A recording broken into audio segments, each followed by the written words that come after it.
Hi, everybody. I want to be talking today about what I've been reading about people talking about our subconscious processes, our subconscious thoughts, feelings, and patterns. And do they really affect us? And how do they affect us? And do we have control over them? And it's true, we have patterns inside that are embedded that aren't easy to access. But does that mean we can't change it? That's what I'm going to explore today. And it's true, there are definitely things that are outside our conscious awareness. Absolutely. In fact, what's really true, and attachment theory shows us this really well, is there are core patterns embedded in our bodies, minds, and hearts, and it makes it difficult to change those things by thoughts alone. But we can, and I want to talk a little bit about that. I'm going to do a little diagram about it as well. I am, if you don't know, an author of 3 books and a co-authored book, another book. My recent book, Becoming Safely Embodied, was the bestseller even before it was published. How cool is that? And what I love to explore is the connection between body, mind, and heart, and how central that is to changing our lives, to transformation.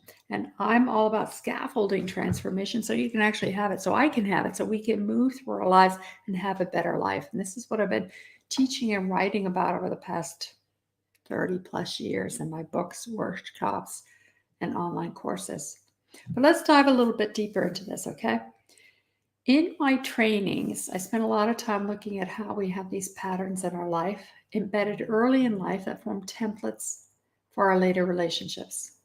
And we have these patterns that are operating even when we try to do things differently. That's why it feels like it's subconscious, like it's out of our control. At their root, they have similar basic structures that get woven through relationship after relationship. I'm going to do a little drawing here. Let's say this is you and me. This is all of us, right? I'm going to put it right here in this little drawing. Is that when the reason why it feels subconscious or unconscious to us is that things, when we are young, things are embedded in us in a non narrative patterned language.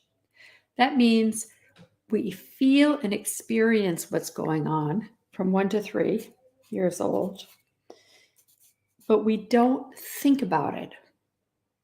And after this, our brain starts developing on top of it, and we build a self on top of it 4 years on.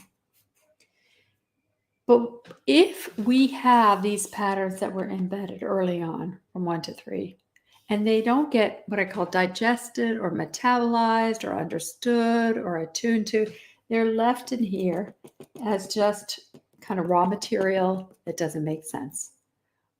Like we had an explosion of energy in us, but we don't know what that means. We don't know, is it good or bad or what?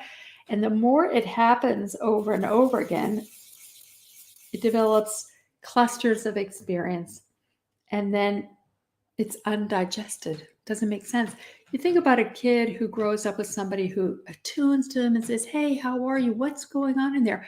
Are you this, that, or the other? And we create a menu of experiences to help the kid understand what's going on.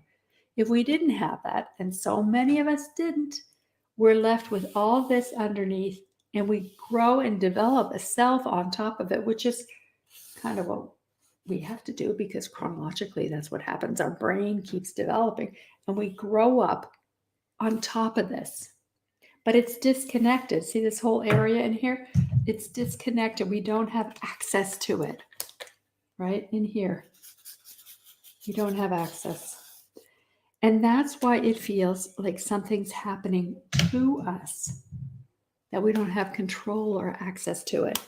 So our task, and this is what's hard, and I teach about this, about the developmental task of becoming an adult, which is in here, is that we need to learn how to attune to our inner world in here, make sense of what's going on inside, so that we can help metabolize and digest what's going on in here. Does that make sense, you guys? Does that feel like it's true for you? So that we can be here and we can understand what's going on in here in a better way.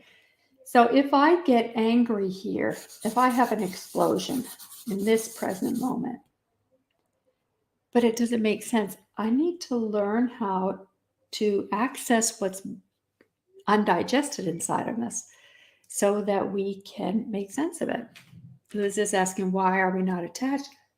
That often happens because something happened here that nobody helped us attune to, make sense of, understand, put in context.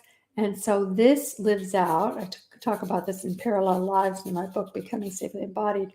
This lives out in this present moment as unmet, undigested emotional feelings. But in this moment, we feel like it's real.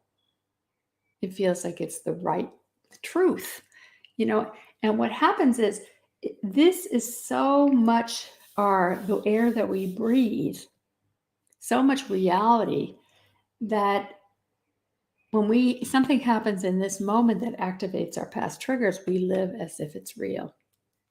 Is that making sense, you guys?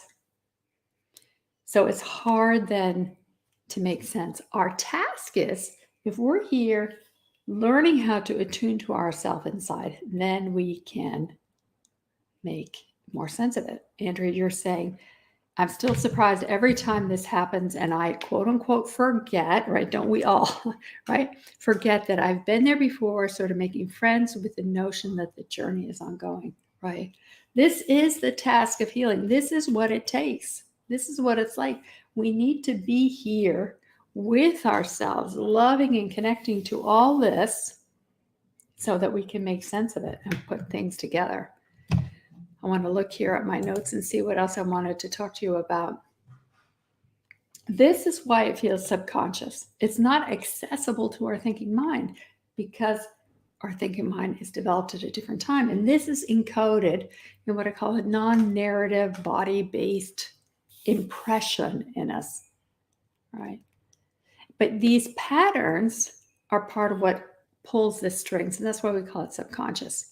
What I'm suggesting is that, however, that these patterns, these what we feel subconscious patterns, that we can understand and remap them so that we can and become aware of them. Not even so that when we can be here attuning to ourselves, we remap them, we make more sense of this. Whoops. There's the bell. I gotta go, you guys. Glad to be here. Oh, there's so many good questions I want to talk to, but here's the bell. I didn't realize they'd be coming so soon. All right, my dears, I'll talk to you more. This is a really important conversation, and I will see these questions and get back to you. Sorry about the buzz. Bye.